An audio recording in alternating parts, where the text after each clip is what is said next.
Monsieur Ouazana.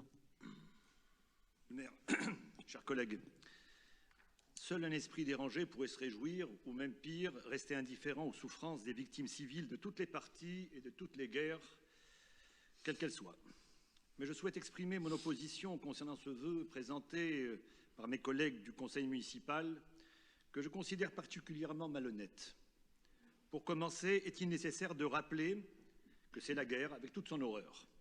Israël n'a pas voulu cela. L'organisation terroriste du Hamas l'y a obligé et ne lui a pas laissé d'autre choix. Il n'a pas posé la question, est-ce qu'on va faire la guerre? Non, pas du tout. Le 7 octobre dernier, l'organisation terroriste du Hamas, aidée par un millier de Gazaouis, a lancé une attaque terroriste contre l'État d'Israël et contre ses citoyens.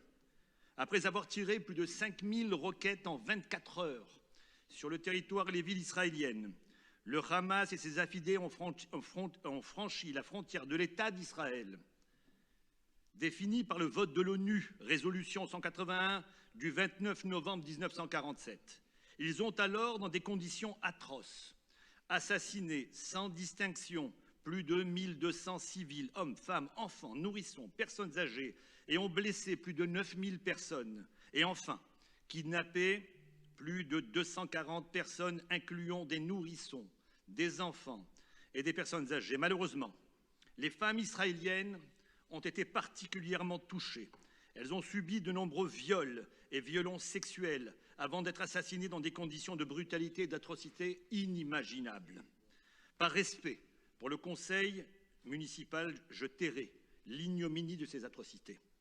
Mes chers collègues, le degré de l'indicible horreur de cette attaque, avec son lot d'atrocités, nous impose une forme d'humilité dans notre manière d'appréhender ce dramatique et intolérable, insoutenable, d'inhumanité absolue.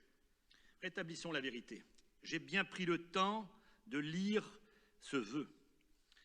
Après ce qui s'est passé le 7 octobre, au risque de vous échapper, le gouvernement israélien s'est donné pour mission première de récupérer au plus vite les 240 otages, nourrissons, enfants, femmes violées, raptées et violées, personnes âgées sous traitement médical et hommes.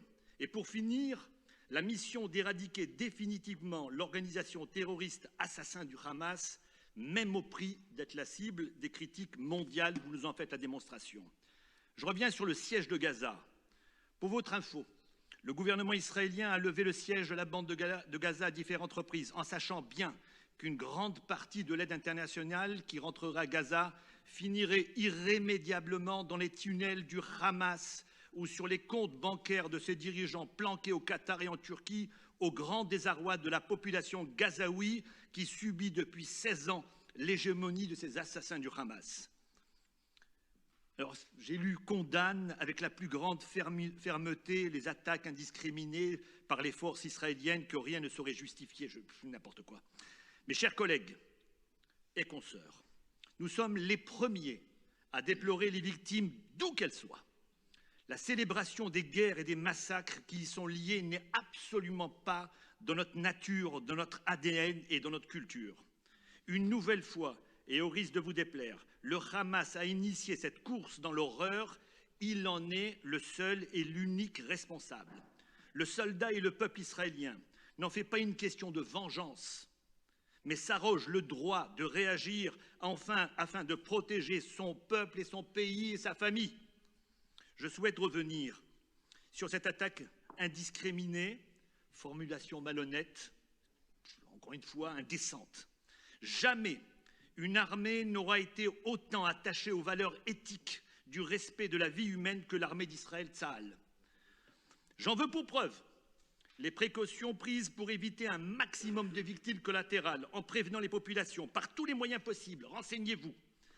Tracts, millions de tracts, radios, appels téléphoniques de leurs prochaines incursions en les invitant à se déplacer loin des champs de l'affrontement. Un autre pays, dans d'autres circonstances, aurait réglé le problème avec beaucoup moins de temps et en ne prenant aucune précaution. Je vous fais grâce de la liste des pays qui n'ont jamais tenu compte de rien du tout et de la moindre précaution concernant les civils. Israël dispose des moyens pour conclure l'intervention en quelques jours. Mais voilà, Pour Israël, il faut prendre le temps et toutes les mesures possibles pour éviter d'atteindre d'autres cibles que les terroristes du Hamas, sans oublier que pour la sauvegarde de sa nation, tuer des otages dans des bombardements indiscriminés serait totalement contre-productif. Arrêtez avec ces formulations indécentes. Et avec tout cela, Israël et son armée passent pour des monstres sans cœur.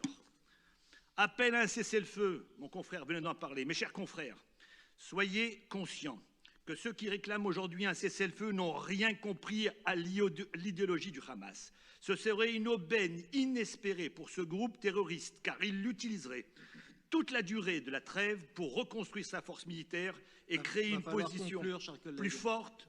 Excusez-moi, je conclus. Plus forte, plus radicale pour attaquer à nouveau l'État d'Israël près de la prochaine guerre.